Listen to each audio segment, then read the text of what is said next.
Week 25, day 5, page 141, developingcharacter.org at no cost to anyone.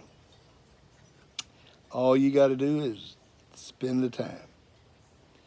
You got to make a commitment to 12 to 15 minutes every day. Most of these lessons are going to take, that one yesterday took 3 or 4 minutes, and then you had 12 minutes to complete it. Most take it 6 to 8 minutes, and you've got 6 or 7 minutes to write the answers. And then I hope you spend the time with someone discussing those. Remember this, you listen to me, you're going to remember 2%. Listen to me, take notes, answer questions, you're going to remember 60 to 80%. Listen to me, take notes, answer questions, and discuss it with someone. You remember 80 to 100%. Quality this week with organization, the greatest lesson I can tell you. Ben Franklin said, 1 minute spent in organization is worth an hour earned.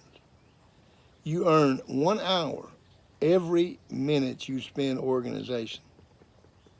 Every great coach knows this. Every successful businessman knows this. Everybody has the exact same amount of time. We all get 24 hours in a day. We all get 7 days a week. We all get 365 days a year. So if every person gets the exact same amount of time, then the difference is time well spent against time wasted is going to determine your success. If you don't develop the quality of organization, then you will spend your time as an hourly wage person. They did a study, and what they found, well-organized people are in charge. People with no organizational skills are hourly wage people because they're being told what to do every hour. Period. That's how they do it. And all the years that I was a coach, I used to, if I had a custodian or someone that worked in the field house to take care of the field house, I would map out for him the week's work. I would say, okay, what do you got to get done this week? And he and I would get together, and I'd say, what do you need to get done this week in the field house? And he got used to it, and he figured it out, and he'd say, here's what I need to get done. I'd say, okay. If you're going to wash clothes or he's going to mop floors or whatever he's going to do. I'd say, okay, let's put in there when you're going to do it. So Monday through Friday, we'd write down exactly when they're going to do it. And I said, now you need to take a break from, say, 10:15 to 10:45. Oh, okay, thanks, Coach. Now, two things happened.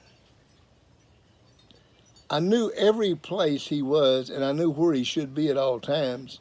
And if I needed to find him, I had no trouble finding him because I could look at the schedule and say, that's where he is.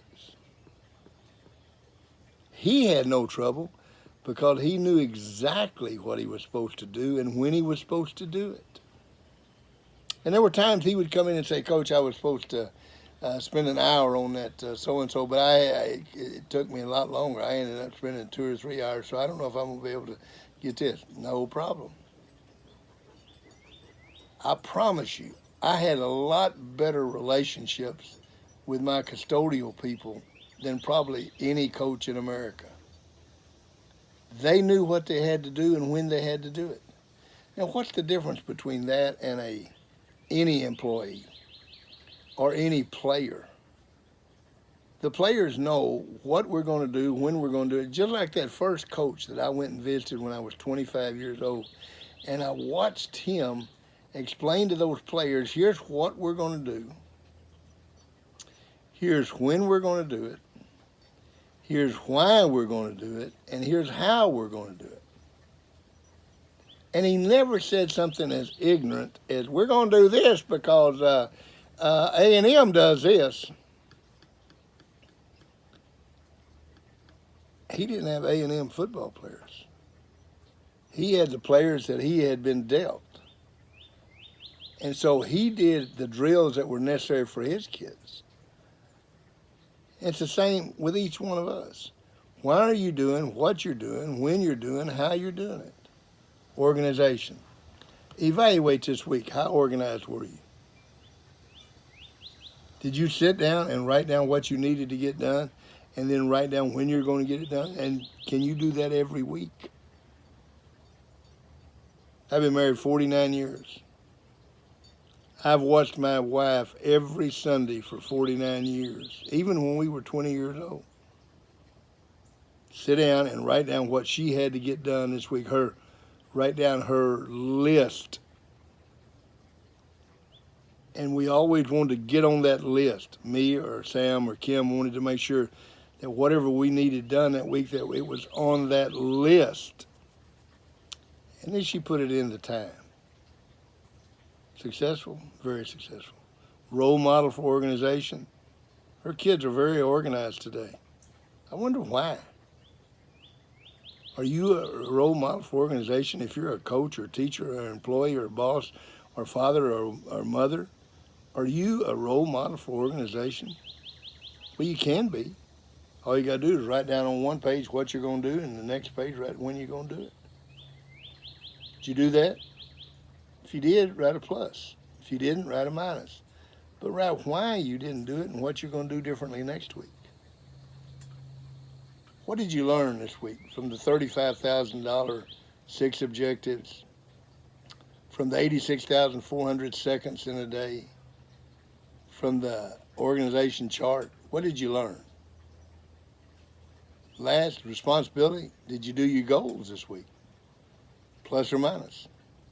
If you got them done, write a plus. If you didn't get them done, write a minus. Don't beat yourself up.